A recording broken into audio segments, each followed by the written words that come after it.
alquiler o compra? Alquilar tiene un riesgo y es la gente que no sabe ahorrar. Si tú alquilas con la conciencia de que estás tirando el dinero y luego no haces nada con tu economía, vale. Si tú el dinero lo inviertes y lo que sacas de esa inversión es superior a lo que te da el alquiler, puede tener sentido. ¿Por qué jóvenes de 34 años aún no pueden comprar una vivienda? Quizás estamos en un mundo más del carpe diem. Nos damos cuenta que muchas veces los microgastos hacen que no tengamos ese ahorro, ¿no? Y microgastos puede ser pedir comida a domicilio 3 veces por semana, si esto lo mides al final de mes. La gente empieza a compartir pisos. ¿Esto es una solución? Es una solución a un momento concreto de tu vida. Por desgracia se está usando esta solución de manera permanente. Las grandes ciudades van subiendo más de valor. ¿Por qué? Por el tema oferta y demanda. Faltan pisos, vamos a construir pisos. Bien, el problema es dónde construimos estos pisos.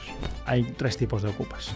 Están los ocupas ideológicos de la vivienda es un derecho, nos merecemos una casa todos, y son los más conflictivos y son los que tratamos de evitar. El segundo son los ocupas normales, gente por necesidad. El tercer grupo son esas mafias. ¿Cuál es el mayor error que comete la gente a la hora de invertir? Falta de...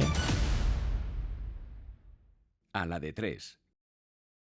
Pau Antón, la mayoría de los jóvenes en España no pueden comprar una vivienda.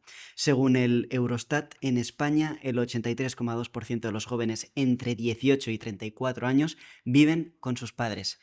¿Qué está pasando? O sea, ¿por qué jóvenes de 34 años aún no pueden comprar una vivienda? ¿Esto ocurría antes? Eso ha ocurrido siempre que ha costado comprar una vivienda, pero nunca ha sido tan dramático como ahora. Y no hay una única causa. Probablemente teníamos que buscar diferentes causas. A veces simplificamos demasiado las cosas y es la culpa es de esto o es de aquello y buscamos simplicidad. En debates que voy a menudo a medios de comunicación como La Sexta o Antena 3, siempre es la culpa es de los capitalistas, de los rentistas, la culpa es... Bueno, ni tanto ni tampoco.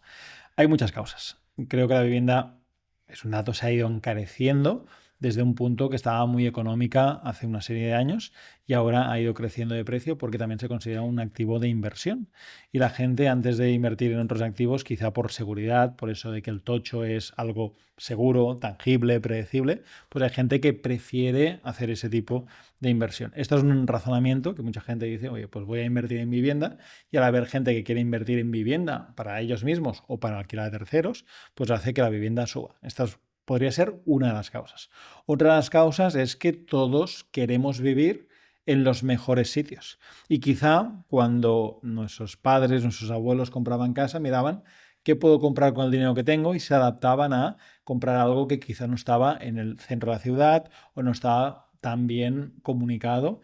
Y es algo que ocurría. Por ejemplo, con la migración de la España vacía a las ciudades que ocurrió en los años 60, 70 y 80, a nadie en ese momento se le ocurría comprar una vivienda en una plaza principal o en la principal calle de Barcelona, de Madrid o incluso de Valencia. No, buscaban en las afueras, algunos municipios en las afueras y demás, y ahora sí que es cierto que hay esa costumbre de la gente joven de querer tener todo de una manera muy rápida y tener pues la misma casa que tienen mis padres cuando tienes 20 y pico años o 30 y pico años. Y eso realmente es complejo porque nuestros padres han tenido que trabajar mucho para poder conseguir la casa que después de años de trabajo, de esfuerzo y de pagar muchas cuotas de hipoteca han conseguido, ¿no? Con lo cual creo que mucha gente podría optar por comprar vivienda si no la comprara en esos núcleos de población. Nosotros hace poco hemos comprado un edificio entero de más de 30 viviendas en un pueblo, en un municipio de 5.000 habitantes que está a 50 minutos en coche de Madrid. Ya tenemos todo el edificio vendido y lo tenemos vendido en entre 80 y 100.000 euros por piso con parking incluido. Una hipoteca de esa vivienda que está a 50 minutos en coche de Madrid serán alrededor de unos 400 euros. Algo que mucha gente se puede permitir. ¿Es lógico para que una persona coja el coche cada día 50 minutos de ida y vuelta? Quizá no, pero hoy en día hay mucha gente que teletrabaja o hay mucha gente que puede optar por trabajar en algún sitio e ir puntualmente a Madrid. Entonces, cuando hacemos ese tipo nosotros de inversiones, planteamos quién es nuestro público objetivo y en ese sentido lo que vemos en este caso es que realmente hay público que está buscando de manera racional en zonas que tienen sentido y no comprar en la gran ciudad. Y quizá 50 minutos de Madrid es mucho, pero ya habrá gente que dirá, oye, eso está demasiado lejos. Pero hay ciudades en las afueras de Madrid, por ejemplo, pues Getafe, Fuenlabrada, Móstoles, que pueden ser ese sustituto y que los precios ya empiezan a ser caros, pero no tienen nada que ver con los precios del centro de una gran ciudad. Con lo cual creo que también la gente joven se tiene que acostumbrar a ver con su presupuesto qué puede adquirir y qué puede comprar. Y en la cima, ¿en qué punto estamos ahora mismo? ¿Seguimos subiendo y cuántos años nos quedan? ¿Estamos en el pico de 2025 o ya empezamos a bajar? Muy compleja esta pregunta y te lo diré en unos años que sabremos qué habrá ocurrido porque la economía no depende de una única variable. Yo sé, cierto que soy economista y te das cuenta que conforme más sabes de una temática, más te das cuenta que menos sabes y que a veces hay variables imponderables que ocurren y dices, esto no estaba previsto y ha ocurrido. Lo lógico de pensar es decir, los precios de las cosas por un tema de oferta y un tema de demanda se regula el precio. Es decir, si yo estoy vendiendo una serie de pisos y hay mucha gente que me quiere comprar estos pisos, lo lógico es que como vea que hay mucha fila de compradores, yo suba el precio para poder ganar más dinero porque tengo poquitos pisos y mucha gente que me los quiere comprar. Estamos en el mercado inmobiliario en esa situación, en ese momento. Y lo hemos visto en otros mercados. Cuando hace un tiempo pues el aceite, la gente se quejaba, el aceite se ha duplicado el precio, incluso se ha triplicado el precio del aceite de oliva. Pues cuando eso ocurría era porque cuando hay una mala añada o se produce poco y la gente quiere seguir consumiendo ese producto, pues el precio de ese producto sube. Algo similar pasa con el mercado inmobiliario y además el aceite de un año a otro puede cambiar la producción, pero el mercado inmobiliario también tardamos un tiempo en producir los pisos. No es como necesitamos 85.000 pisos ahora. ¡Pum! Ahí están. No, hay que producirlos, con lo cual también cuesta tiempo. Por esa razón que hay mucha gente que quiere alquilar y también hay mucha gente que está en disposición o con ganas de comprar y no hay tantos pisos, lo lógico es pensar que el mercado inmobiliario va a seguir subiendo este año y los próximos años. Y también hay un tema que como economistas siempre miramos, que es cuando un activo sube, a veces pensamos que es porque ya ha llegado a su fin, que ya ha subido mucho, no subirá más, ¿no? Es una frase que muchas veces se dice, esta acción, esa compañía o incluso la vivienda que ha subido mucho, no subirá más. Y aquí como economistas siempre miramos el ratio entre lo que vale una propiedad y lo que te da una propiedad en rentabilidad. Por ejemplo, si una propiedad vale 100.000 euros y se alquila por 500 euros, me da una proporción 500 euros al mes multiplicado por 12 meses, simplifiquemos el tema gastos, para este cálculo significa que gano 6.000 euros al año y la propiedad me ha costado 100.000, gano un 6%. Si esa misma propiedad subiese a 200.000, diríamos, ¡qué barbaridad! Se ha duplicado el precio de esa propiedad. Pero si esa propiedad se alquila por 1.000 euros, la proporción es la misma.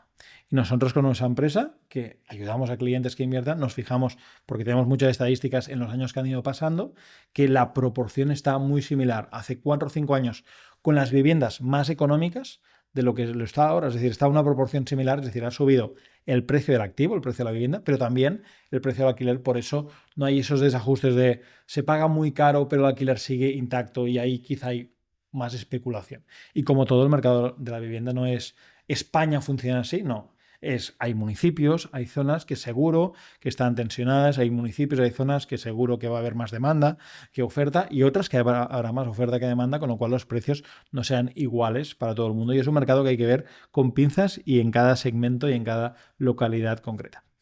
Pau, tú eres uno de los inversionistas inmobiliarios más conocidos de este país, también uno de los más expertos y también uno de los que mejor explica lo que está ocurriendo. Gracias. Teniendo en cuenta esto, me gustaría que pues, explicaras si es cierto que antes se podía, pues eso, comprar la gente con más facilidad, casi con un saco de lentejas, una casa. O sea, es verdad que Sí. antes una casa quizá costaba 40.000 euros en el centro de Barcelona o 80.000 euros, me lo estoy inventando, y ahora es imposible. O sea, ¿por qué ha ocurrido esto? O sea, Sí, eso es cierto. Antes era más sencillo. También creo que la gente mayor, por historias que escucho a veces, tenía como más capacidad de sacrificar algunas cosas y centrarse únicamente en comprar su vivienda y su plan era comprar su vivienda. Y ahora mismo, pues quizá estamos en un mundo más del carpe diem o que de disfrutar ese momento y no nos damos cuenta que muchas veces los microgastos hacen que no tengamos ese ahorro, ¿no? Y microgastos puede ser pedir comida a domicilio 3 veces por semana. Si esto lo miras a final de mes, pueden ser 150 euros fácilmente si lo miras a final de mes. Y esto es algo que quizá nuestros padres o abuelos no hacían y sabían que comprar una casa eran 2, 3, 4 años estar ahí ahorrando sin vacaciones, y quizá las vacaciones no eran ir a un hotel de 5 estrellas o de 4 o de 3 estrellas, sino eran ir una semanita a un camping en la playa. Yo recuerdo cuando era pequeño que íbamos a un camping en la playa, literalmente con mis padres de vacaciones, y eso eran las vacaciones. Entonces creo que ha cambiado en ese sentido el consumo y por ahí hay una razón, pero es cierto que los precios han subido y eso lo podemos comparar en lo que costaba hace unos años, es decir, los salarios que necesitabas para comprar una vivienda con respecto a los salarios que necesitas ahora para comprar una vivienda, claramente es más elevado. Depende, una vez más, de las zonas, porque si tú compras en ese pueblo de Toledo de 5.000 habitantes un piso de 2 habitaciones con una plaza de garaje por 80.000 euros, no parece descabellado que mucha gente lo pueda comprar. Si miras ese mismo piso en el centro de Madrid, que cuesta, en lugar de 80.000, cuesta 400.000 euros, 5 veces más, pues ya hay menos bolsillos que lo puedan comprar. Y en el mercado inmobiliario hay como varios baremos de producto inmobiliario. Es decir, hay ciertos inmuebles que los puede comprar todo el mundo, hay algunos que solo algunos, y los inmuebles más caros o los compra gente española con muchísimo dinero, o generalmente están dispuestos para el público internacional. Los alemanes, los ingleses, los americanos, muchas multinacionales. En el caso de Madrid, por ejemplo, hay mucha gente de Latinoamérica que está comprando ese tipo de viviendas en el barrio de Salamanca, Madrid. Es decir, es algo que está ocurriendo constantemente. Así que sí, hay ese problema sin duda de la gente para adquirir esa vivienda. La vivienda está más cara y yo creo que es porque como se ha convertido cada vez más en un bien de inversión, pues la gente se siente segura invirtiendo en inmuebles y hace que eso no sea una tendencia habitual. De hecho, si se empezara a construir más vivienda y más vivienda y más vivienda, es lógico pensar que los precios se irían regulando o como mínimo no irían creciendo en esa magnitud, ¿no? Si se construyera mucha más vivienda, habría que si hay la misma cola de compradores, pero hay más viviendas construidas, se irían adjudicando esas viviendas a los compradores, por decirlo de algún modo, y haría que el precio se estabilizara o incluso pudiera bajar levemente ese precio. Por lo que he entendido, al final son los microgastos, ¿no? Uh-huh. Los microgastos es una manera y la capacidad de ahorro súper grande es otra de las maneras. Yo recuerdo, por ejemplo, casos cercanos donde para conseguir esa hipoteca han necesitado la ayuda de la familia para la entrada, por ejemplo, pero hay esa conciencia de decir, oye, la familia te ayuda y demás, pero tú también tienes que poner de tu bolsillo. Y a veces hemos comprado ese sueño, no sé si por Instagram, por las redes, por las películas de Hollywood o lo que sea, que con 20 y pico años tienes que tener el BMW, tienes que tener la casa que tendrían hoy tus padres y demás, y quizás un proceso, y yo abogo por disfrutar de ese proceso. También abogo porque nos han contado la idea de que con un sueldo tú ya puedes vivir, pero los sueldos son los que son y dan para lo que dan. Y me gusta ese concepto de tener como un ingreso complementario y poder complementar ese sueldo. De hecho, dentro del campo inmobiliario hay gente que pueda complementarlo, por ejemplo, encontrando una oportunidad y presentándosela a un inversor y intermediando en ese sentido puede ser una opción. Y si queréis después valoramos qué opciones hay de gente sin dinero que pueda complementar sus ingresos gracias al mundo inmobiliario. Porque ahora en el punto que estamos, alquiler o compra. Es decir, hace unos años, o sea, lo del alquiler casi ni existía. O sea, mis abuelos, o sea, te comprabas una casa, ¿no? Y por el saco de lentejas o muy barato.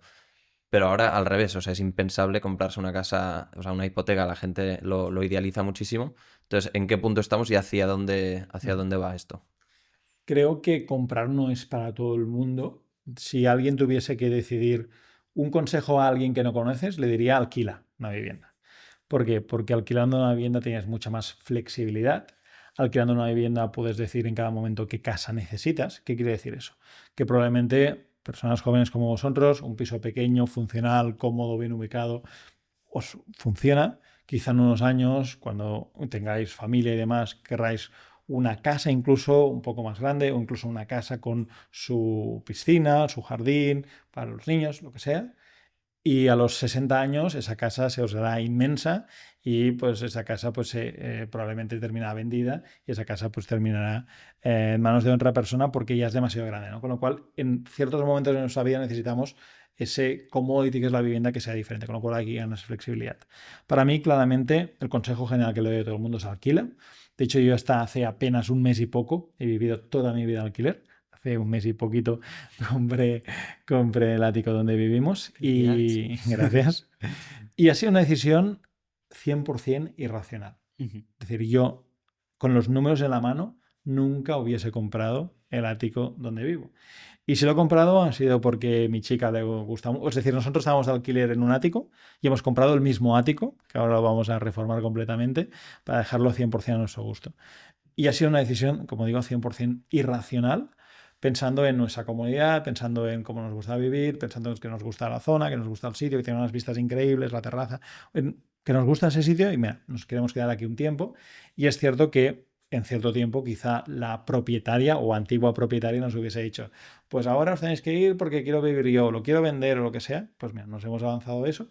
Hemos pagado un precio que como inversor inmobiliario me parece desorbitadísimo y no tiene ningún sentido la proporción entre lo que... De hecho, estamos pagando más del doble de hipoteca que lo que pagamos de alquiler, para que veamos el sinsentido de esto. Con lo cual no es una decisión racional. Y para mucha gente y muchos de mis clientes les digo, para comprar una casa, pongamos números, $500.000 euros, una casa de $500.000 euros, que puedes alquilar fácilmente por 1.500, 2.000 euros, quizá generalmente es mejor solución comprar 5 pequeñas viviendas con ese presupuesto y que te den cada una de esas viviendas un ingreso, pongamos 5 pequeñas viviendas que te den 700 euros al mes. 700 euros al mes por 5 viviendas son 3.500. Te puedes pagar perfectamente el alquiler de la casa donde tú estás viviendo y encima que te sobre un dinero.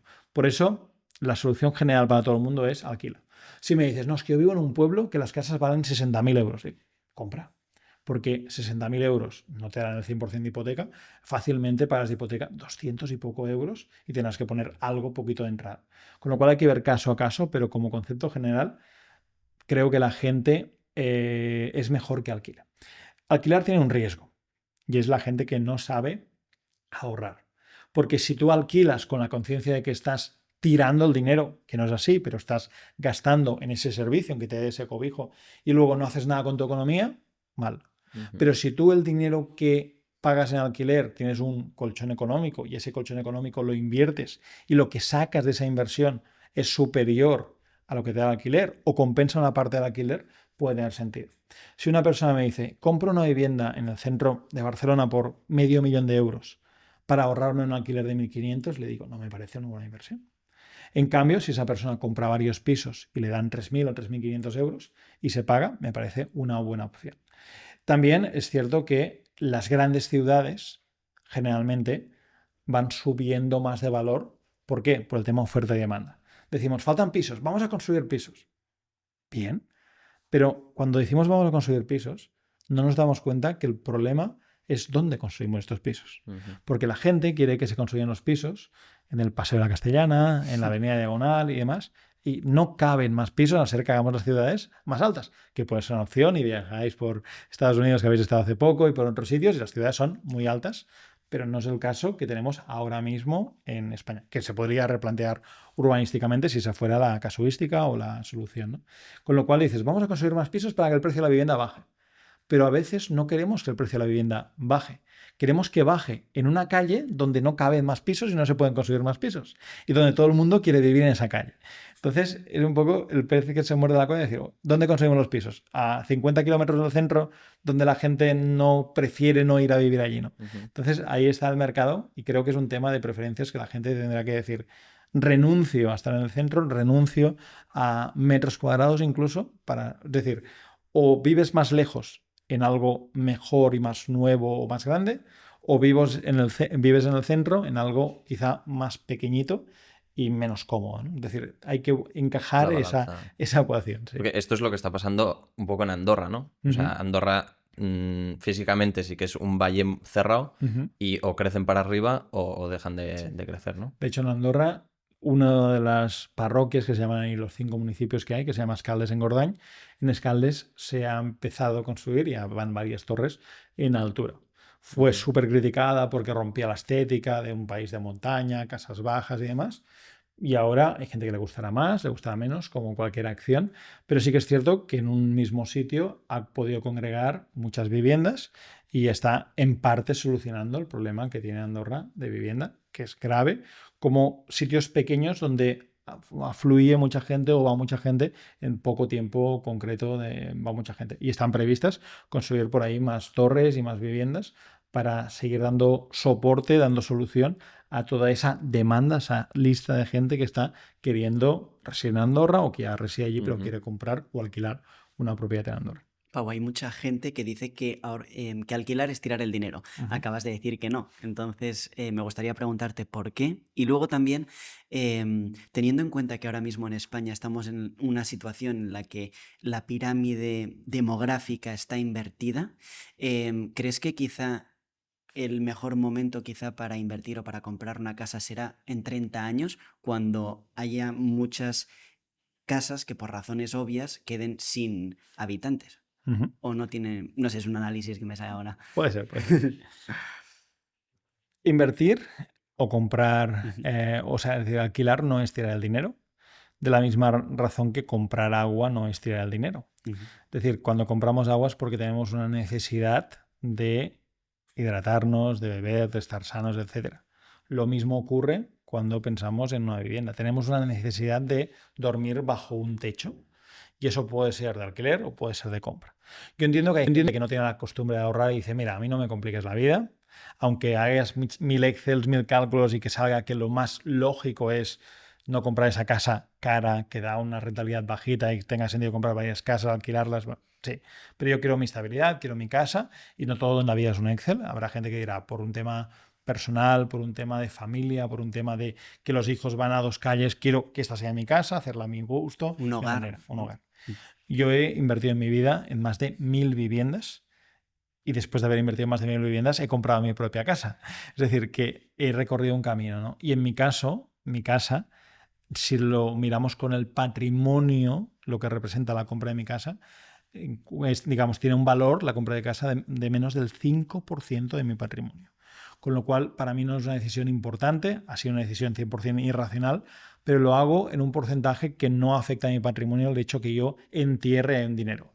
Y digo entierre entre comillas porque en mi caso en particular yo he pedido una hipoteca para ello, porque si puedo tener una financiación muy barata para comprar esa casa, creo que tiene sentido ir pagando una cuota cada mes y ya está. Entonces, sí, en ese sentido considero que no es tirar el dinero, pero no lo tiras si por otro lado lo aprovechas. Si es gasto en todo, no ahorro nada y alquilo, te puedes encontrar con 60 años en la situación de no tengo ahorros, no tengo casa, no tengo inversiones, no tengo ningún tipo de activo. Y enlazando con lo de los 60 años, si en 30 años sea mejor comprar una vivienda, puede ocurrir que en 30 años la gente que tenga una vivienda tenga que vender la vivienda. Y abro otro melón curioso del que no se habla mucho, pero que cada vez está poniéndose más de moda por necesidad. Y es con la subida del precio de vida y con las pensiones públicas que todavía acompañan esta subida en gran parte, lo que ocurre es que hay personas mayores que no tienen la capacidad económica para seguir manteniendo su estatus de vida y a veces personas sin familia o con familia dicen voy a vender mi vivienda. Y eso cada vez es más habitual, que haya gente que diga vendo mi vivienda para recuperar un dinero y con ese dinero tenga un capital y tenga más calidad de vida durante los próximos años, por ejemplo. Eso cada vez sea más habitual, porque sabéis aquí bien que el tema de las pensiones va a ser un problema inminente, en cuestión de unos años, y eso hará que quizá en lugar de cobrar las rentas, lo que se cobra actualmente se cobre menos, con lo cual habrá gente que tendrá que complementar esos ingresos estatales con sus ahorros, con sus fondos de pensiones o con su propia vivienda. Y parece que en España está muy arraigado el tener vivienda, y lo está. Y parece que en España está muy arraigada, o lo estaba, el concepto de dar en herencia a los hijos. Y aquí abro otro melón, ¿no? Ahora, gracias a Dios, la gente vive mucho tiempo. Y antes era cierto que la gente, hace unas cuantas décadas, a los 70 años, 70 y pocos, moría. Entonces, a pesar de que habían tenido los hijos antes de lo que se tienen ahora, pues digamos que se heredaba entre los 40 y 50, era habitual heredar, y te podía, como a un heredero le podía complementar el hecho de, mira, recibo un dinero que me ayuda económicamente. Ahora, gracias a Dios, insisto, las personas tardan mucho más tiempo en fallecer, quizás son 80, 85, 90 años. Hace poquito celebramos los 90 años de mi abuela, o sea, espero que dure muchos años más, y es la única que me queda, así que... Pero dices, 90 años, madre mía. Entonces, mi abuela no tiene ningún patrimonio, pero en caso de que mi abuela falleciera dentro de unos años y tuviese un patrimonio a los que heredar, mi madre tiene más de 60 años. Con lo cual, ese dinero sí lo aprovecharía, en caso que heredase algo, lo aprovecharía, pero no sería algo que cambiara la foto. Con lo cual, la herencia pasaría más, de algún modo, de abuelos a nietos, porque en mi edad pues se amortizaría más o se aprovecharía más ese dinero, ¿no? Con lo cual el hecho de alargar la edad hace que incluso ese traspaso de herencias de padres a hijos ya no tenga tanto sentido, ¿no? A veces mis padres me dicen, oh, queremos dejaros dinero. Digo, primero, gracias a Dios, ya no necesitamos dinero, y segundo, es que el dinero que vosotros cuando muráis vais a dejar no me va a beneficiar en nada, sí, será más dinero en la cuenta corriente o en algunos activos y ya está, pero lo que a quien va a beneficiar realmente será, en caso de tenerlos, pues a mis hijos o los hijos de mi hermano y demás, ¿no? Con lo cual ese salto generacional también es importante. Y contestando ahí tu pregunta de si en 30 años, si en 2 o 3 años no sabemos qué pasará, no sabemos en 30 años, pero es de esperar esa tendencia que la gente ahorre en vivienda y cuando llegue un cierto momento diga, oye, si me falta dinero, puedo vender mi propia vivienda. Y dirás, oye, ¿dónde será si era esa persona mayor a vivir? Pues hay fórmulas legales donde puedes vender tu propiedad y seguir viviendo en ella hasta que fallezcas, por ejemplo, vendiendo la nuda propiedad. Que no me quiero poner aquí específicamente técnico, pero básicamente vendes la propiedad del inmueble, pero no vendes la posesión, con lo cual tú puedes seguir viviendo en esa propiedad hasta que fallezcas y tú has cobrado de entrada una cantidad de dinero.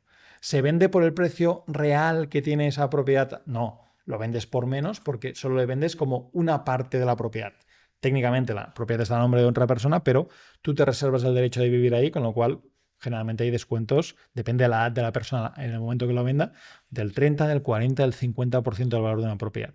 Oye, se están aprovechando de la gente mayor. Hay gente que dice, bueno, esa persona, gracias a esa propiedad que tiene, que está usando día a día y que cuesta 500.000 euros ahora en el mercado, quizá pueda recuperar 300.000, tener una vida muy buena durante toda su vida y saber que no le van a echar de su casa hasta que fallezca, ¿no? Con lo cual son soluciones que el mercado se va adaptando en ese sentido para dar esa solución, incluso para alguien que se esté planteando. Un amigo mío lo hizo. Pepe compró una propiedad en Barcelona cuando sus hijas tenían pocos años, 2, 3, 4 años, con la idea de que esa propiedad, la compró en nuda propiedad, y había una persona que vivía allí, al cabo de unos 10 o 12 años falleció, y ella la compró con la idea de comprarla más barata para tenerla disponible para cuando sus hijas quisieran ir a estudiar a Barcelona. Y le salió, digamos, bien la jugada, la compró más barata, estuvo unos años ahí con un dinero parado, porque ahí no te da ninguna rentabilidad. Y eso también es otra opción, ¿no? Que hay gente que no contempla. O sea que en el mundo inmobiliario muchas veces se ve esto de comprar y alquilar, pero realmente hay muchas opciones y a saber qué pasará en 30 años. Si te está gustando la entrevista, este es el momento de parar y suscribirte. De verdad, muchísimas gracias porque cada suscripción nos ayuda a seguir creando contenido de valor para todos vosotros. Muchas gracias.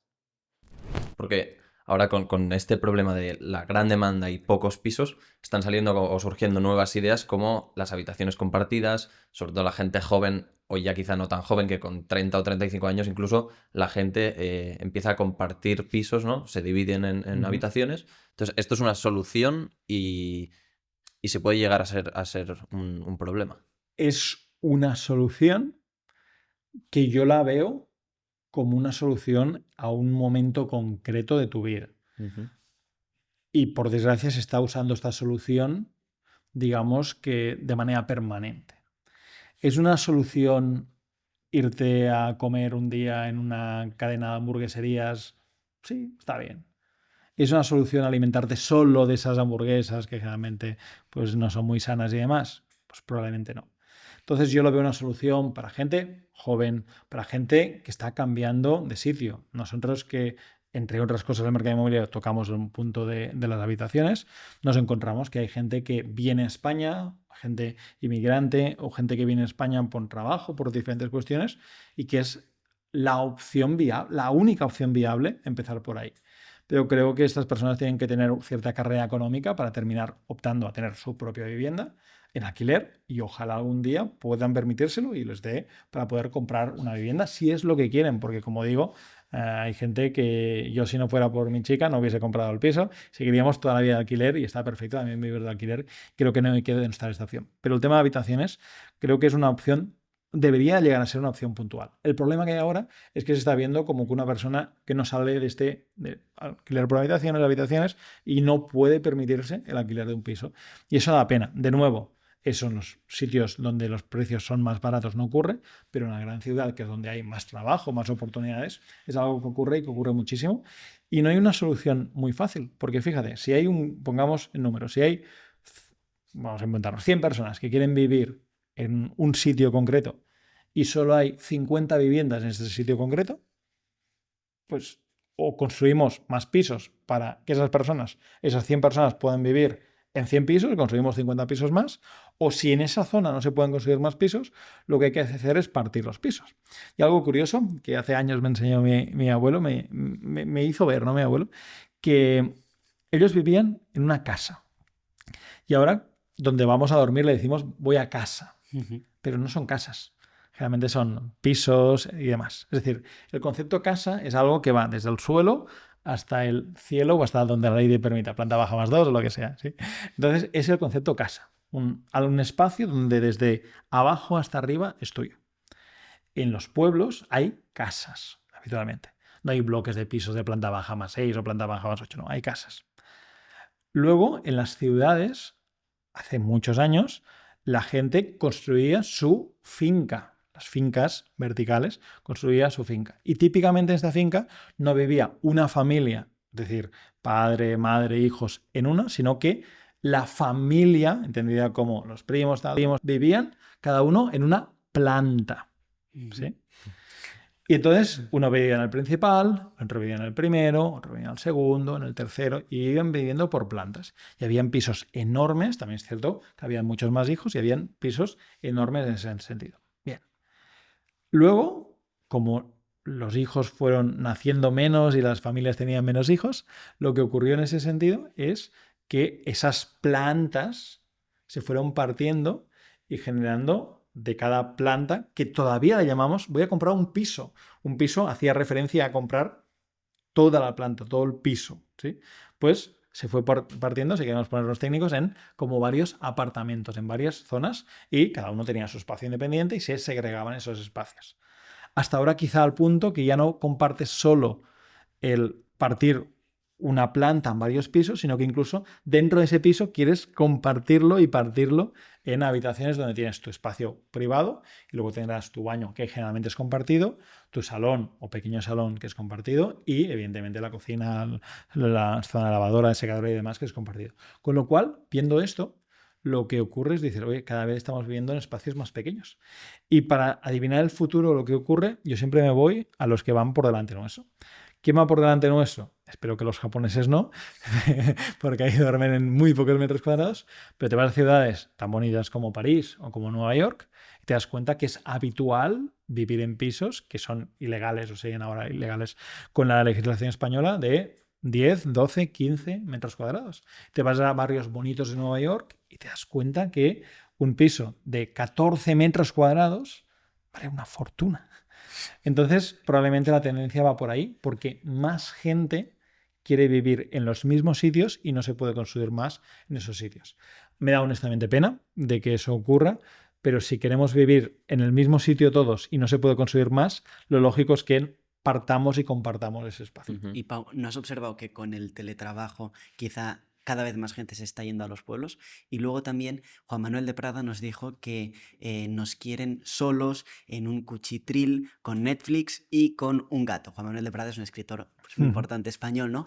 Yendo a lo del cuchitril, que se referiría quizá pues, a una habitación pequeña, etcétera, ¿tú crees que hay alguien, algún organismo internacional, alguien que quiere que los jóvenes vivan de esta manera? Los jóvenes y no tan jóvenes. No sé si está todo tan manido y estipulado, no lo sé. Yo te lo pregunto. Pero sí que es cierto que es una tendencia que va hacia allá.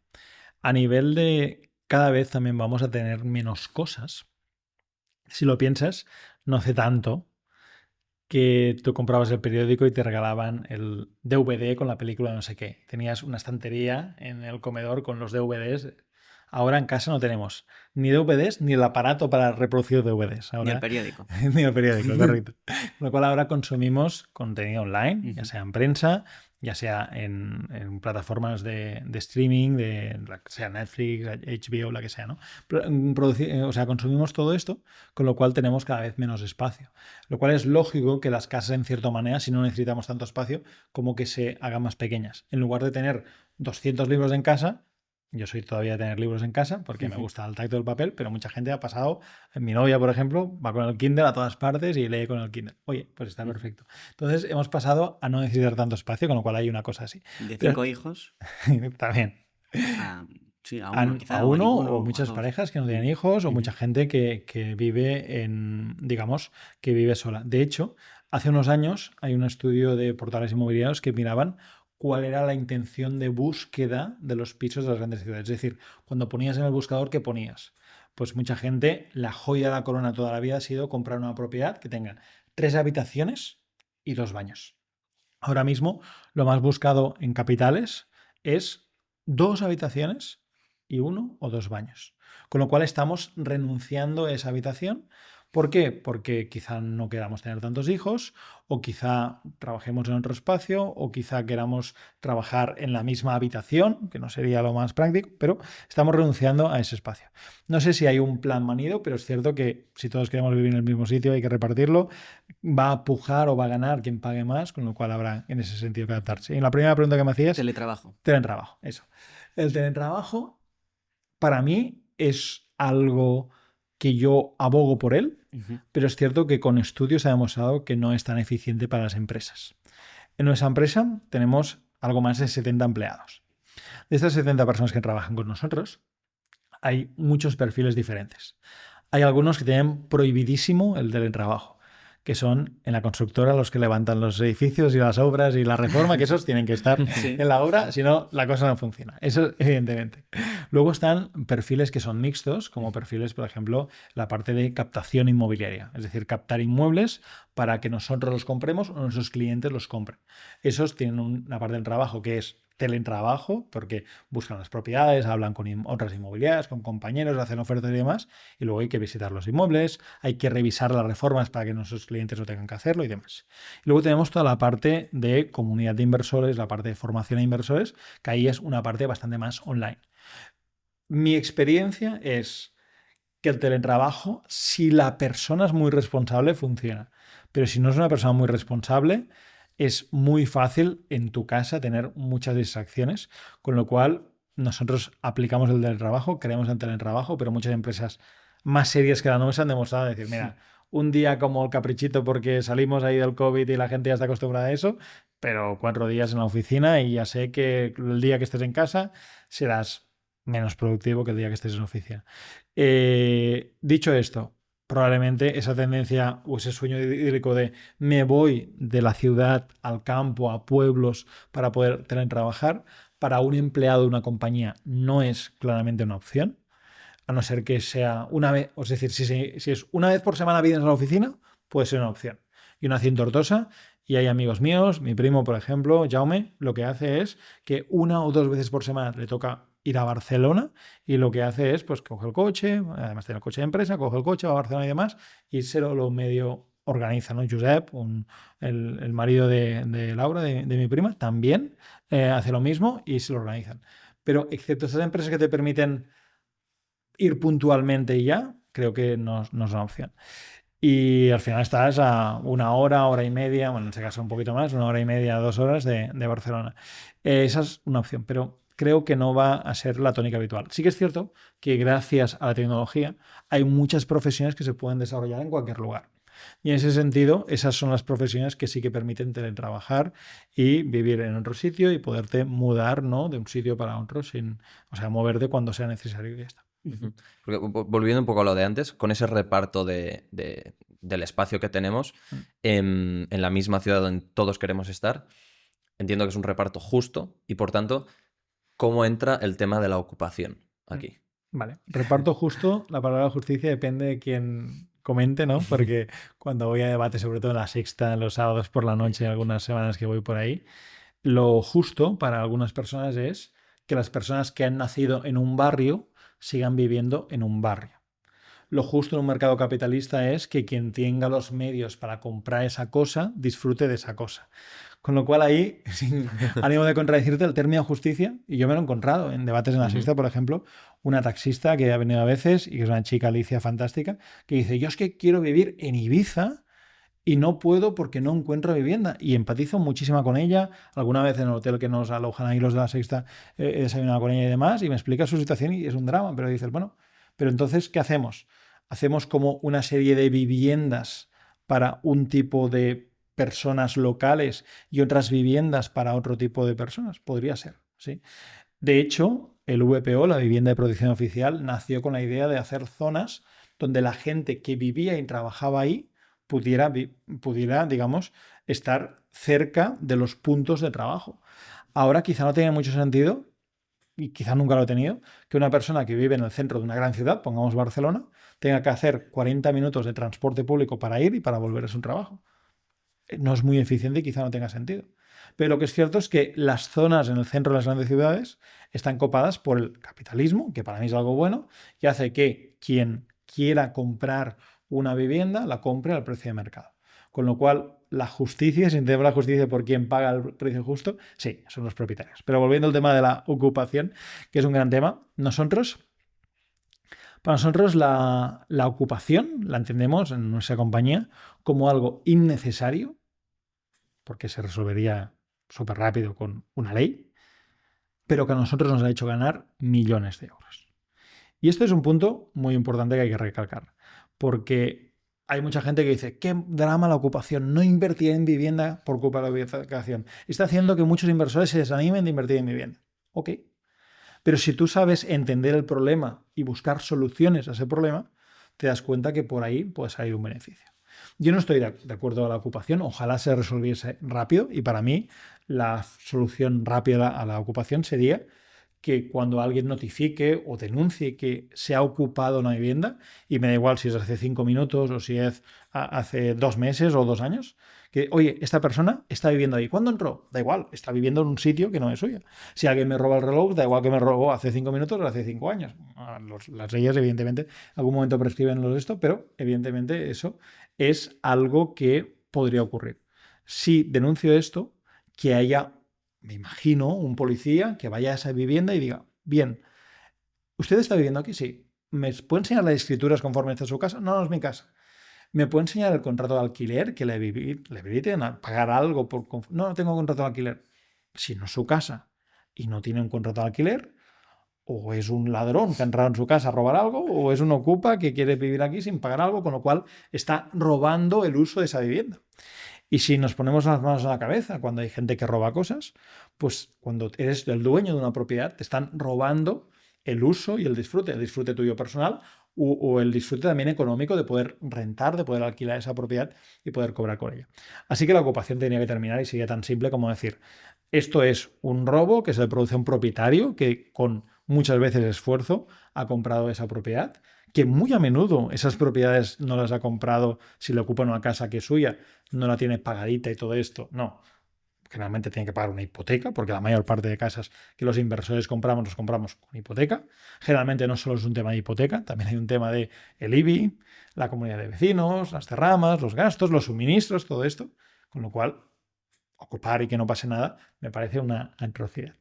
Entonces, la ocupación se solventaría fácilmente con esto.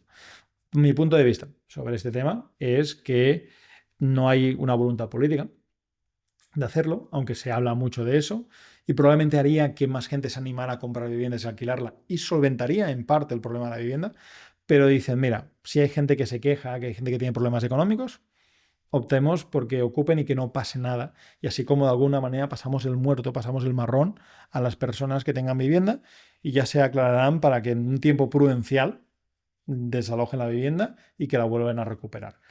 Siempre una vivienda ocupada se desaloja. Nosotros hemos comprado más de 300 viviendas, por eso digo que hemos ganado millones de euros con las viviendas y directamente hemos comprado eso. Y digo directamente porque nuestra comunidad de inversores ha comprado miles de viviendas ocupadas y también han ganado muchísimo dinero con ello. Y lo vemos desde el punto de vista positivo. Gracias, por culpa de que están ocupadas estas viviendas, podemos comprar a sus propietarios, generalmente bancos y fondos de inversión, esas viviendas con un 20, 30, 40% de descuento sobre su precio de mercado. Con lo cual, pongamos números sencillos. Si una vivienda entendamos que vale 100.000 euros, tal y como está en ese momento, y yo esa vivienda la puedo comprar a 70.000, tengo 30.000 euros de margen para negociar con el ocupa y pagarle, en mi invento, por ejemplo, 10.000 euros. Todavía gano 20.000 euros de beneficio, pero es que además, si esa vivienda la pongo bonita en la reforma, probablemente el valor de mercado reformada no sean 100.000, sino que puedan ser 130.000. Con lo cual tengo un beneficio de desalojar esa vivienda, le gano 20.000, y tengo un beneficio de hacer una reforma y poderla vender a un precio superior y ganarlo también por ahí si la vendo, o alquilándola después. Y como me ha costado menos dinero, he puesto menos dinero en mi bolsillo y percibo la rentabilidad de alquiler, la rentabilidad será por ahí más alta. ¿Y cuánto tiempo tardan en desocupar más o menos una casa? Y luego también, ¿qué pasaría si antes hemos hablado de Nueva York, hemos hablado de París, ¿qué pasaría si hay ocupas o si se ocupa una casa, por ejemplo, en Estados Unidos o en Suiza, en Francia o en Marruecos, por ejemplo? El tiempo es relativo, el tema de los ocupas. Y para dar un poco de contexto a todo el mundo, hay 3 tipos de ocupas. Están los ocupas que yo llamo con K, los ocupas ideológicos de la vivienda es un derecho, nos merecemos una casa todos. Y a mí me parece muy bien ese pensamiento, pero creo que eso no lo tienen que atachar al propietario, a la persona que con su esfuerzo ha comprado propiedades, sino al Estado decir, oye, Estado, me merezco una vivienda, regálame una vivienda. Y si el Estado en ese acuerdo hace eso, pues me parecerá bien que el Estado regale dinero que considere, a pesar de que no hay nada gratis en la vida. Lo que es gratis es porque lo paga otro, con lo cual si el Estado empieza a regalar viviendas, saldrán del dinero de otra persona o de muchas otras personas que puede regalar viviendas a cada uno. Esos son los ocupas con K. Para mí son los más conflictivos y son los que tratamos de evitar. ¿Cómo se evita esto? Antes de comprar una vivienda para hacer inversión, tratamos de sondear, llamando a la puerta, viendo el vecindario, hablando con vecinos, de qué tipo de ocupas son. ¡Wow! Estos son unos jetas, llevan aquí un montón de tiempo, se han afincado aquí, ya venían de otro piso ocupado. Tienes síntomas de decir, uy, cuidado que estos igual son ocupas por vocación y son ocupas que nos pueden dar más de un problema. Con eso es cuidado. El tiempo me ha demostrado también que las ideologías son importantes y las creencias, pero, y les jode mucho que diga esto a este tipo de gente, el dinero a menudo es más importante. Con lo cual, incluso a este perfil de gente, con dinero puedes llegar a un acuerdo para que se vayan. El segundo tipo de ocupas son los ocupas normales, los ocupas sin K, que había muchísimos cuando yo empecé a comprar edificios aquí en Barcelona en el año 2012. Había muchísimos de estos que eran gente por necesidad. Veníamos, ni siquiera estábamos saliendo, estábamos todavía bastante en el pozo de la crisis económica y había mucha gente que tenía problemas económicos y decía, mira, no puedo pagar el alquiler, no me han despedido de mi trabajo, no tengo... Voy a pegar literalmente una patada a una puerta de un piso que es de un banco y voy a vivir ahí hasta que me echen. Con lo cual eran problemas, eran gente, y sigue habiendo, gente con problemas económicos que no podían, en ese sentido, no podían vivir en otro sitio y se ponían ahí. Eso todavía existe y hay un grupo de gente que todavía lo sufre mucho. Hace unos meses estaba en un programa de televisión en 4, que todavía no se ha publicado, que estábamos negociando la compra de un edificio y negociando con los ocupas. A ver si se publica, que será interesante ver cómo ese proceso ocurre. Y habían ocupas que nos decían que ellos trabajaban, pero que no podían acceder al mercado de la vivienda porque por su nacionalidad, su raza, pues la gente no les tenía mucho aprecio porque a veces eran culturas que dejaban los pisos en mal estado, tenían fama de ser quizá unas culturas no muy limpias con los pisos y los propietarios decían, pues para alquilar a una persona de esta nacionalidad, pues alquilo a una persona de otra nacionalidad o de español o lo que sea. Y eso Puede sonar racista, pero realmente es un hecho que las personas de ciertos países les cuesta más alquilar en España. Lo segundo, que este tipo de nacionalidades, generalmente por cultura, lo que ocurre es que el marido suele trabajar y, por otro lado, la mujer está en casa criando a los hijos y demás. Con lo cual tampoco tiene una garantía muy grande, a pesar de que uno trabaje, de aportar 2 salarios y 2 ingresos para darle una satisfacción o una comodidad al propietario, de decir, oye, que son 2 que cobran, que si uno falla, pues tiene el otro y demás, ¿no? También los trabajos en los que suelen trabajar son trabajos que no son una mano de obra súper cualificada, con lo cual muchas veces es un problema. Cuando tienes ese tipo de perfiles por necesidad, aunque cobren un sueldo, aunque ganen un dinero, lo que ocurre con esos perfiles es que te dicen, mira, el dinero que tú me puedes pagar por aquí o me vaya y desocupe la vivienda me parece fantástico, pero ¿dónde me voy? Entonces dices, vale, ¿aceptas esa propuesta económica que te pongo encima de la mesa? Sí. Pero no te puedes ir porque no tienes ningún sitio para irte. Entonces lo que suele ocurrir es que con contactos y demás, esas personas buscan otro piso, probablemente que van a ocupar, cogen tu dinero y se van. Y con eso, de manera directa o indirecta, salen el tercer grupo, que son esas mafias, que son esas personas que han visto, oye, si hay inversores como Pau que están dispuestos a comprar pisos que el banco les vende más baratos porque están ocupados y por un tema de rentabilidad van a indemnizar para que se vayan rápido, voy a hacer lo posible para ocupar muchos pisos, para que vengan Paus o clientes o alumnos de Pau a comprar esos pisos y que me den dinero. Y eso es algo que me critican constantemente en las redes sociales y dicen que yo fomento que haya ocupas porque es el hecho de, como yo incentivo de algún modo, el hecho de que les pago un dinero, poca cantidad habitualmente, para que se vayan. Entonces, lo que hace es que hay gente que tenga el incentivo de ocupar esos pisos para que alguien como yo o yo compremos esos pisos y les paguemos ese dinero. ¿Por qué les pagamos ese dinero? Me gusta a mí pagar al Ocupa. A veces como me dicen, ¿no? ¿Por qué, Pau, pagas a gente que está incumpliendo la ley y no sé qué y tal para que se vayan? Por egoísmo. Yo pago a esta gente porque sé que el sistema, tal y como funciona judicial, aunque la ley en parte me proteja, puede tardar, en el mejor de los casos, meses en que la ley en un proceso judicial haga que se haga. Y a veces incluso más de un año o varios años. De hecho, antes fuera de cámaras me comentabas un caso de una vivienda que habían desocupado en Terrassa. Sí. 25 años Sí. la vivienda ocupada. Casos extremos, sin duda, que a veces los titulares, cuando hablamos de ocupa, salen los titulares. Casos extremos, pero que puede ocurrir, ¿no? Entonces yo prefiero pactar ese dinero. ¿Y por qué no trabajo con empresas que se dedican a desocupar? Porque por mis valores y mi manera de hacer, el actuar con esa violencia o esa intimidación no son cosas que vayan conmigo, y que porque también, conforme conoces cómo funcionan esas empresas, te das cuenta que muchas veces, a pesar de esa intimidación y demás, hay un dinero por detrás, es decir, también hay algún acuerdo económico, que quizá es menor ese acuerdo económico porque has forzado o has violentado a esa persona verbalmente o incluso algunas veces, por desgracia, físicamente, pero no estoy conforme yo con las prácticas que tienen la mayoría de este tipo de empresas, que vienen tíos ahí de 2x2 y incomodan. Con perros y rusos y tal. Sí. Y sobre la ocupación internacionalmente que hablábamos. Sí. Es impensable. Es impensable. Estados Unidos está lleno de armas como país, entonces me imagino que es impensable en un país así que ocurra algo de estos. Además, son países que tienen mucho más interiorizado probablemente el derecho a la propiedad privada. Y cuidado, que en España a todo el mundo nos gusta mucho la propiedad privada. De hecho, la gente ama con tener su casa, y si puede ser una segunda vivienda en la playa, una vivienda de inversión, es algo que le encanta. Pero luego quizá no somos tan exigentes cuando se rompen los derechos de la propiedad privada o no hacemos tanto ruido. Porque es, bueno, por esta persona, o sea, incluso lo justificamos. Bueno, claro, pues que si tiene 4 pisos y le quedan uno, pues bueno, es que tiene mucho dinero. ¿Cómo que tiene mucho dinero? ¿Cómo ha conseguido ese dinero? Sí, a veces estos pisos, y lo he visto, son pisos que se han comprado con hipoteca, se han comprado con el trabajo de toda una vida, o se han comprado con la herencia que te dejó tu padre o quien sea, ¿no?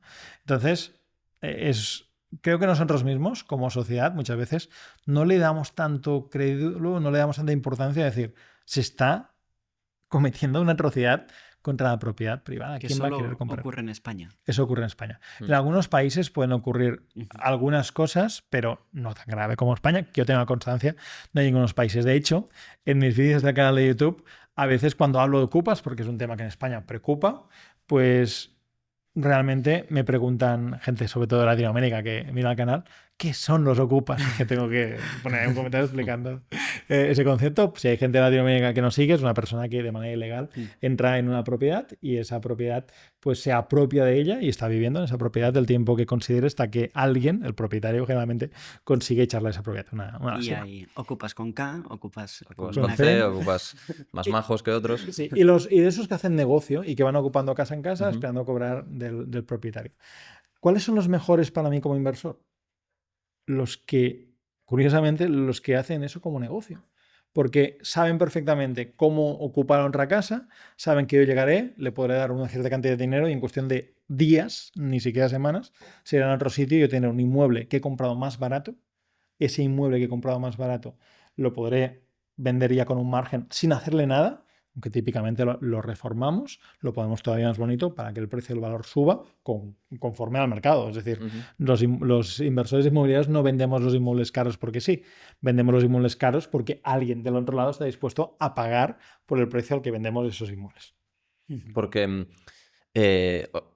varias cosas aquí, para poner también en contexto a la gente que quizá no conoce tanto. ¿Cómo es una operación? Es decir, es que yo te imagino, pues picando al timbre de una puerta, sale el hombre o la mujer y tú negocias tal cual. ¿Cuál es el precio máximo que has llegado a pagar por una casa ocupada? ¿Ok? Y luego, o sea, tu negocio ideal sería contactar con el mafioso número 1 que tiene 300 pisos, ¿no? Y hacerle una oferta por... Sí, no hay tantas, creo que no hay tantos grupos así grandes. Es como un sector más capilar en ese sentido. Ujú. De hecho, a menudo estas bandas no son tan vistas como negocios, sino incluso hay como clanes familiares. Hay algunas etnias, como por ejemplo las etnias gitanas, que a veces el patriarca, la matriarca, o sea, como que dominan ciertas zonas y ahí sí que tienen algunos edificios y algunos pisos ocupados. Pero bueno, nunca me lo había planteado como vamos a ver al que tiene y a Vale. partir de ahí vamos al banco y tal.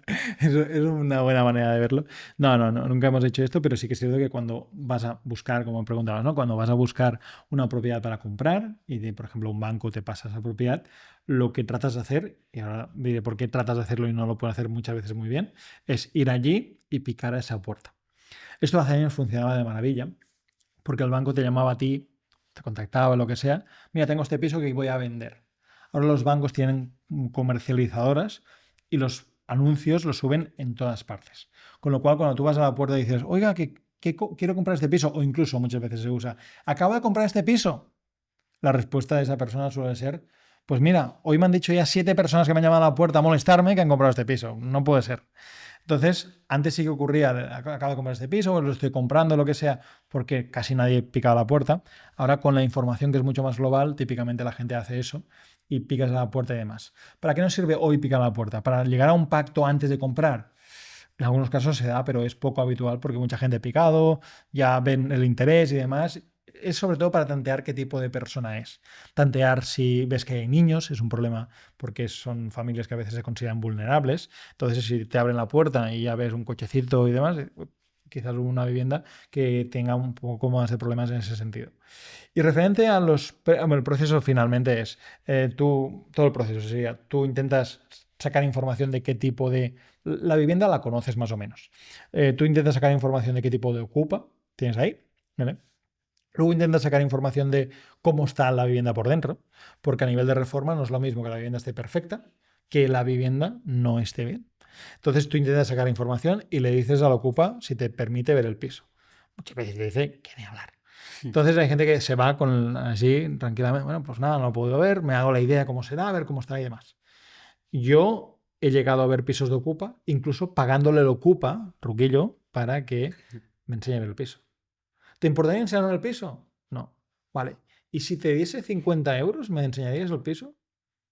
Y por 50 euros, un paseíto por el piso y tal, no. Yo, pagando 50 euros o 100 euros, he visto pisos de ocupas. Y luego, hablar, si no, eso no es posible, hablar con los vecinos, porque generalmente el tercero o segunda es muy parecido al segundo segunda y al cuarto segunda. El bajo y el arriba, ¿vale? Entonces, hablando con los vecinos, puede ser decir, mira, es que estoy aquí, me gustaría comprar esto. ¿Cómo son los ocupas? O no, hace mucho ruido, o no, gente muy correcta. De hecho, hasta hace poco no sabíamos que eran ocupas, pensábamos que eran inquilinos, nos lo dijo otro que vino por aquí y tal. Vale. Okay. Y sabiendo esto, Me gustaría a mí hacerme una idea, ¿no? ¿Cómo es el piso por dentro? ¿Cuántas habitaciones tiene?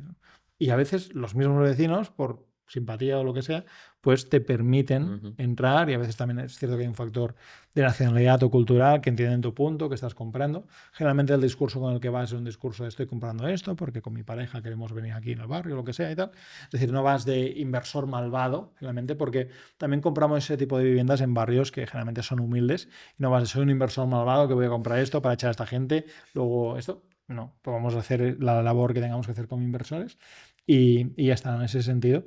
Pero, y además creo que es una labor buena porque sacamos a una persona que está incumpliendo la ley para dejar un piso más bonito y poderlo vender luego. Así que en vecinos me hago una idea muchas veces de cómo está el piso. Que luego lo dejarán mejor o peor, sin duda. De hecho, tengo anécdotas para morir con ocupas. Y una de ellas fue en Cornellá, que compramos una vivienda en una cesión de remate.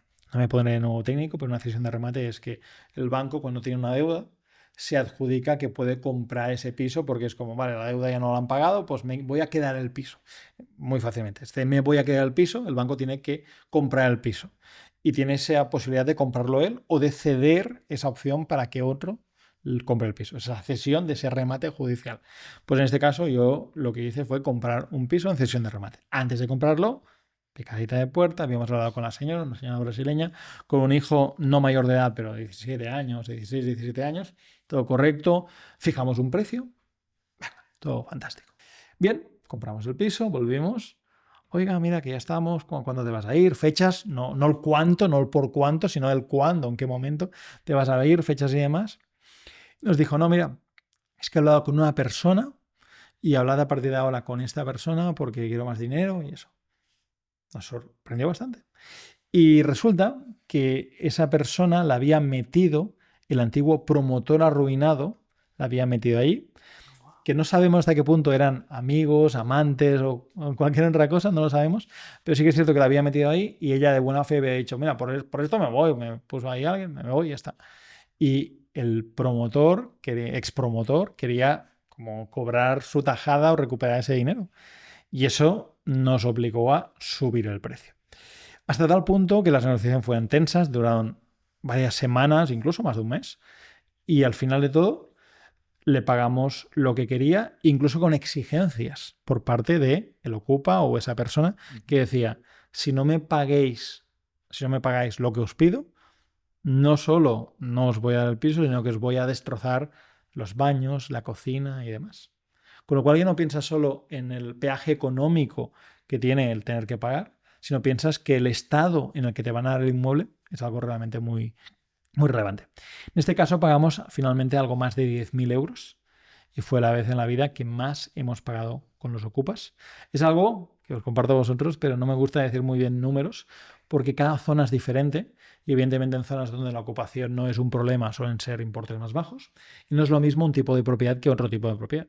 Si alguien ocupa una vivienda en un pueblecito de 50 metros cuadrados, pues el alquiler en esa zona será más barato y con poco dinero se irán.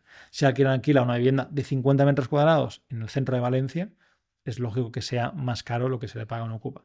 Y si alguien alquila una mansión en Benalmádena, en Málaga, de 400 metros cuadrados con vistas al mar, pues es lógico que pida no 10.000, sino 30, 40, 50.000 euros, porque esa mansión quizá vale 1 millón y pico y tenga sentido ahí, ¿no?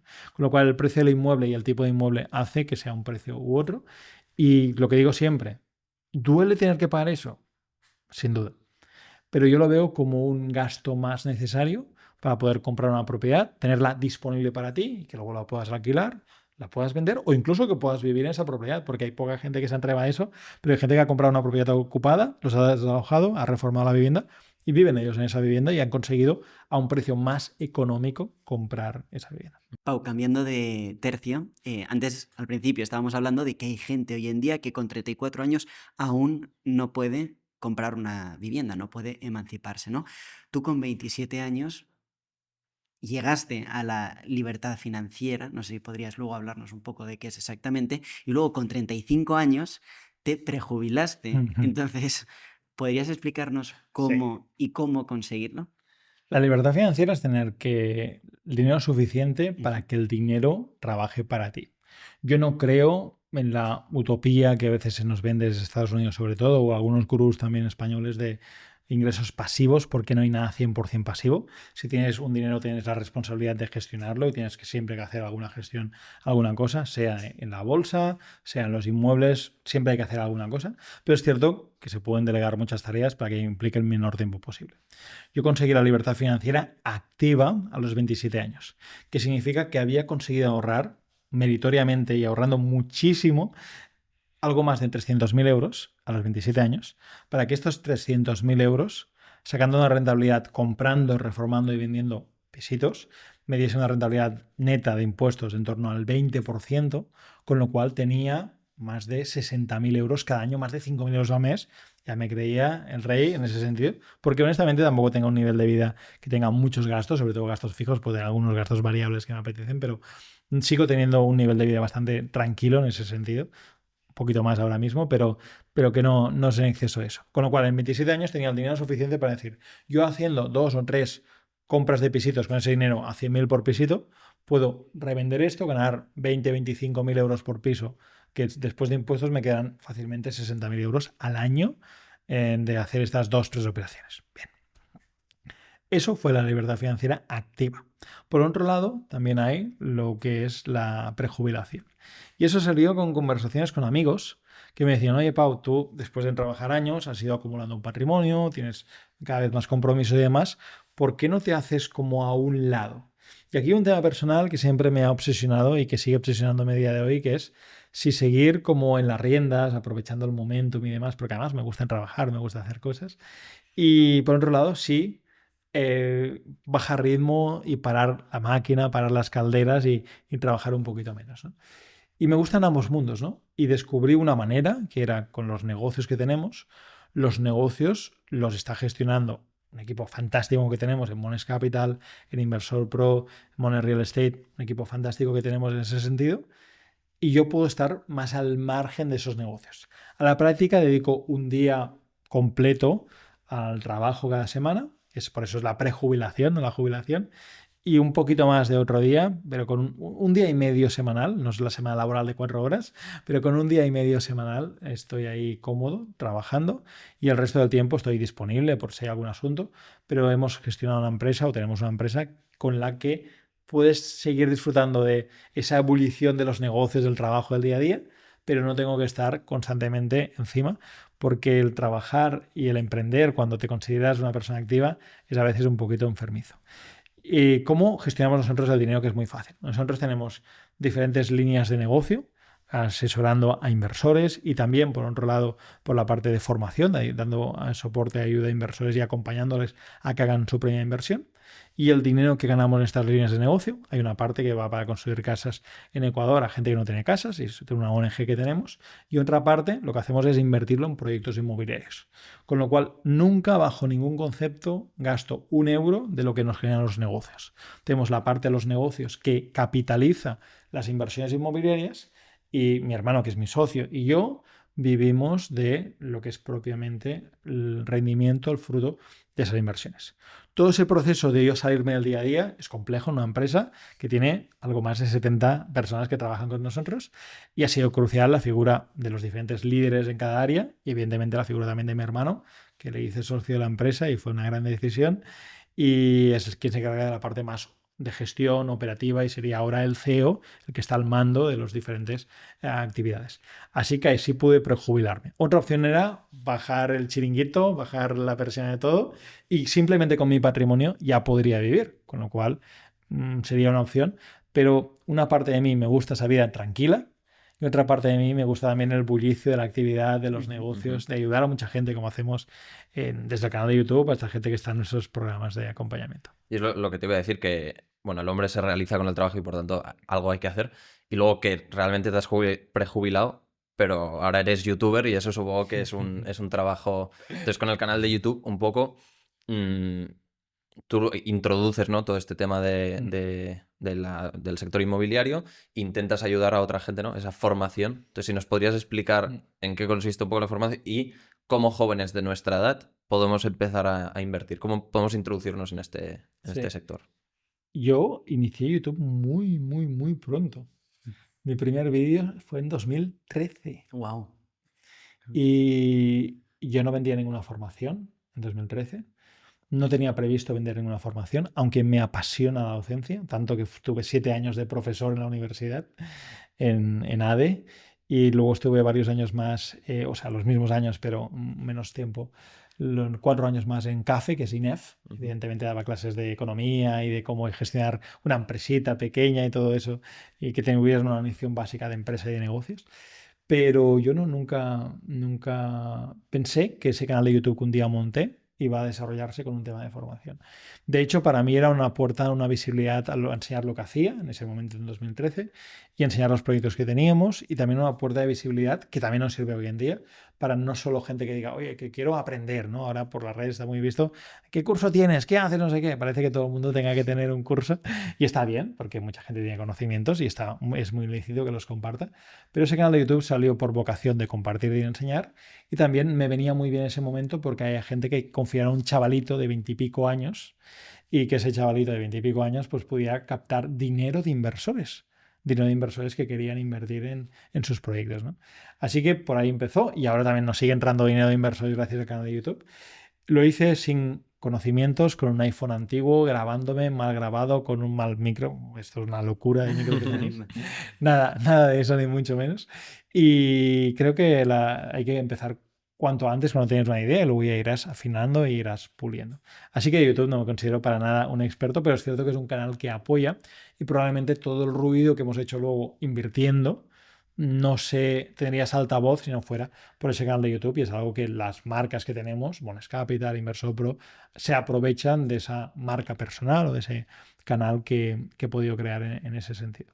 Así que en YouTube empecé hace bastante tiempo, es decir, que sí que es cierto que ahora me lo tomo un poquito más en serio, y ahora tengo más gente que me ayuda.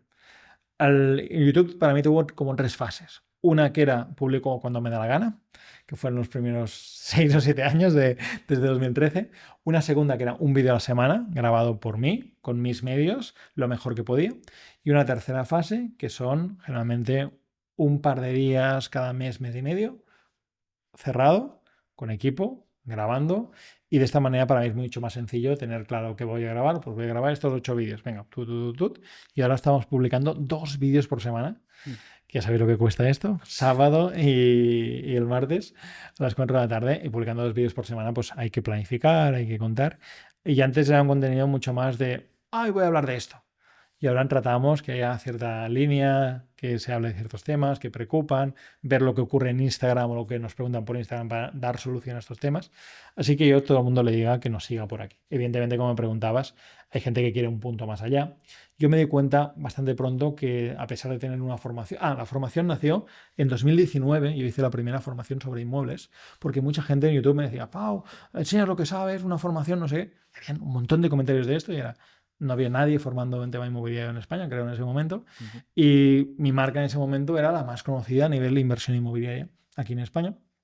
Y era, venga, pues vamos a hacer una formación.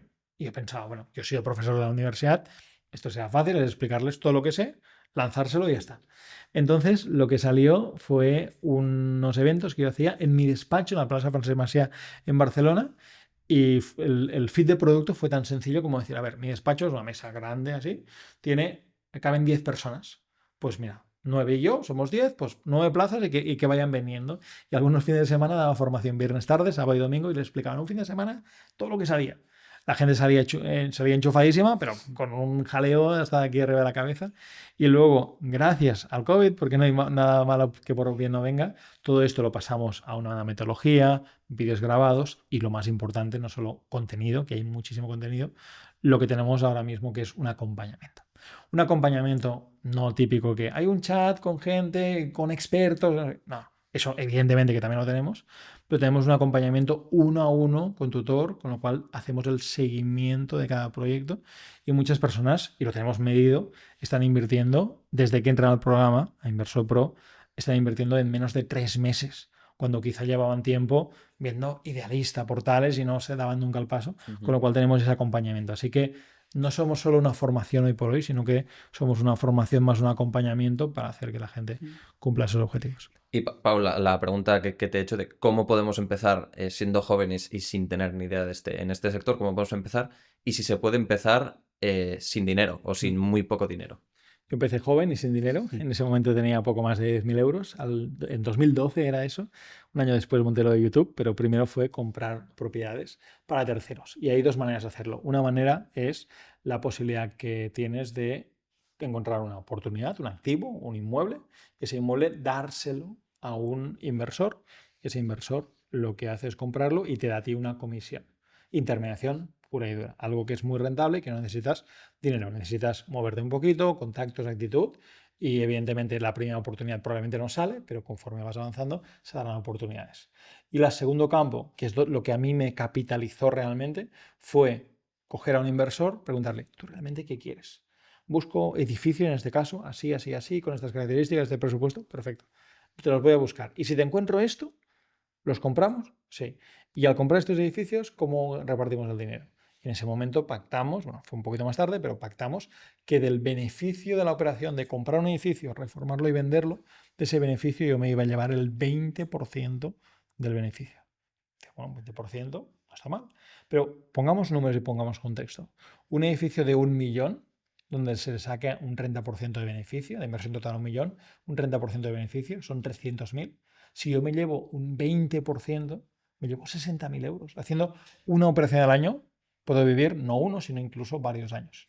Pues con este inversor hacíamos 4 o 5 operaciones cada año, durante 4 o 5 años, y eso fue lo que me permitió capitalizarme y conseguir esa libertad financiera y también conseguir esos ingresos.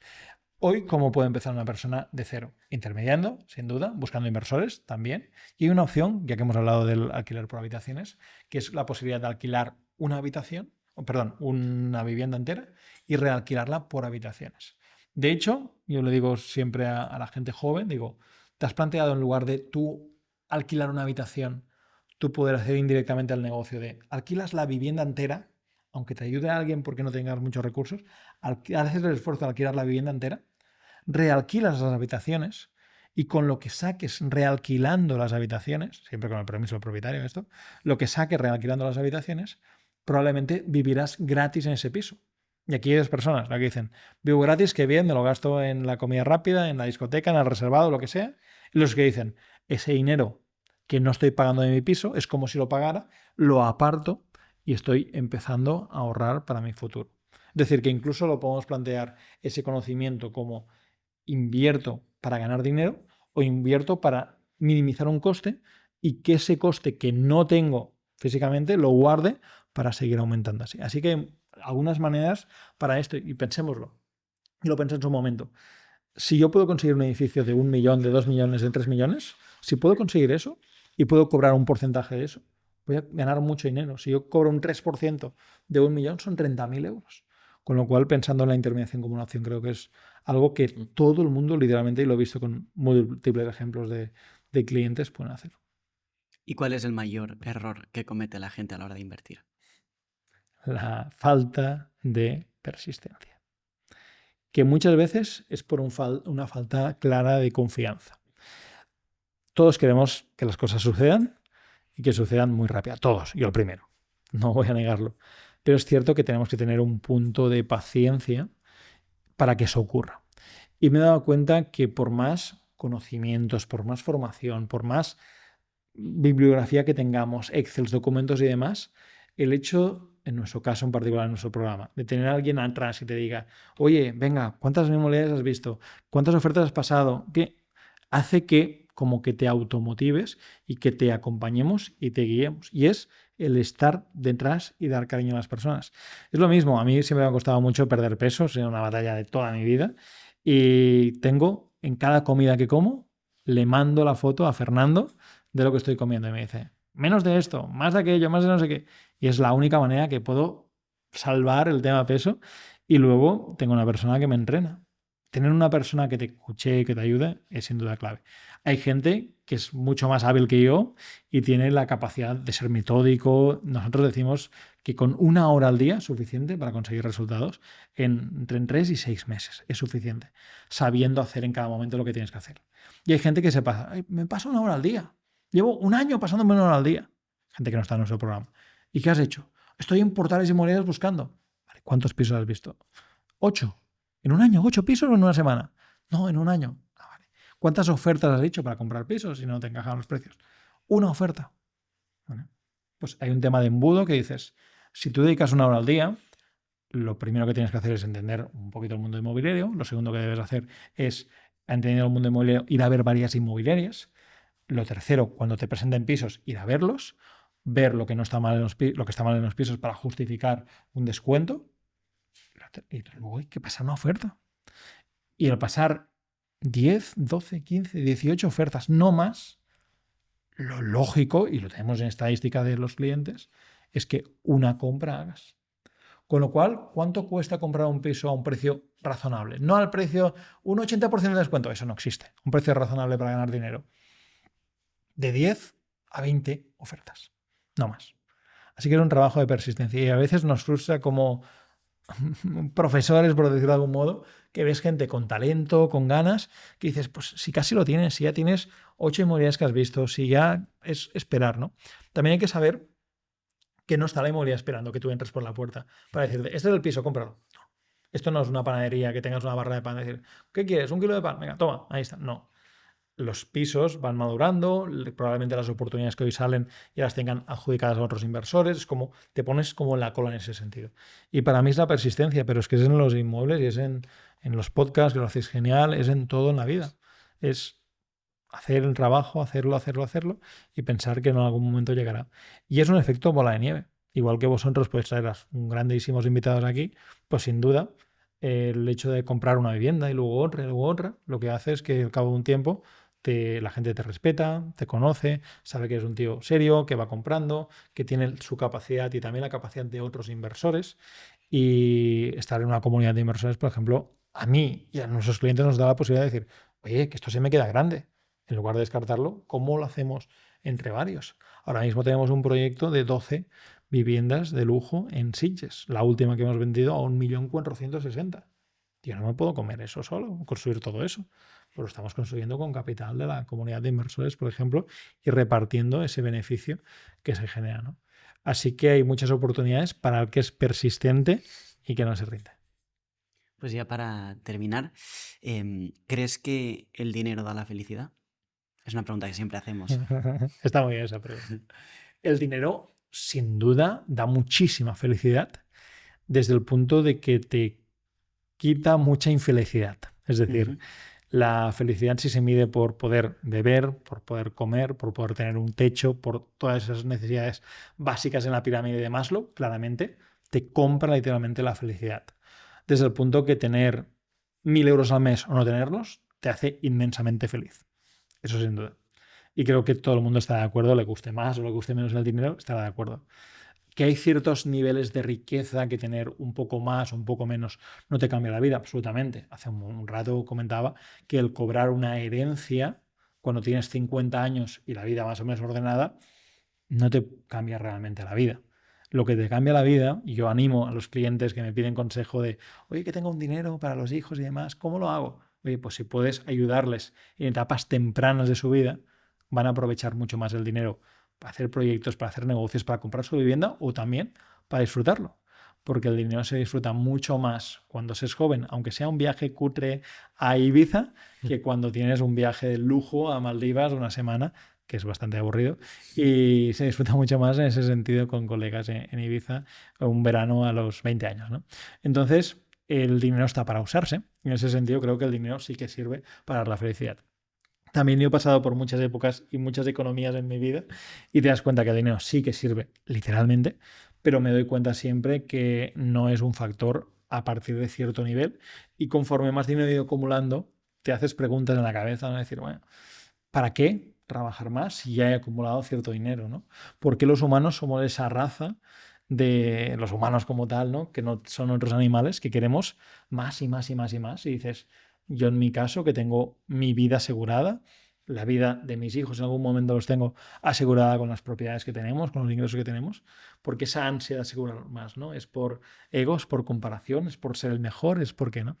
Y ahí son reflexiones curiosas que no siempre tengo respuesta, pero creo que en un primer momento da la felicidad. Y luego el cómo uses el dinero puede dar más o menos la felicidad. Nosotros, por ejemplo, algo que tenemos es una ONG, donde en Ecuador construimos cada año casas con una parte del dinero que ganamos, y nuestros clientes también pueden contribuir con nosotros, y juntos pues construimos ahí casas a gente que no tiene literalmente nada, y les construimos ahí esas casas. Es una parte, y el dinero te das cuenta que literalmente no solo te ayuda a ti, sino que ayuda a tu entorno.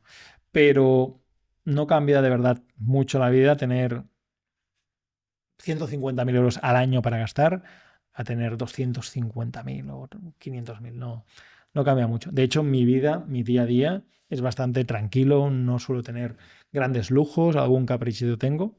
Y a veces me cuesta darme caprichitos, eso es verdad. Y me cuesta, de hecho, a veces mi entorno, oye, Pau, sí, te lo mereces, cómprate esto, cómprate aquello y demás. Pero soy una persona bastante tranquila en ese sentido. Y no creo que cambie mucho el dinero a las personas si las personas tienen como un sentido común. Pues si eso es todo, mil gracias, Pau, por haber venido a la E3. Ha sido un placer. Muchísimas gracias. Muchas gracias a vosotros. Si te ha gustado esta entrevista, tenemos otra por aquí que te va a encantar. Muchísimas gracias. A la de 3.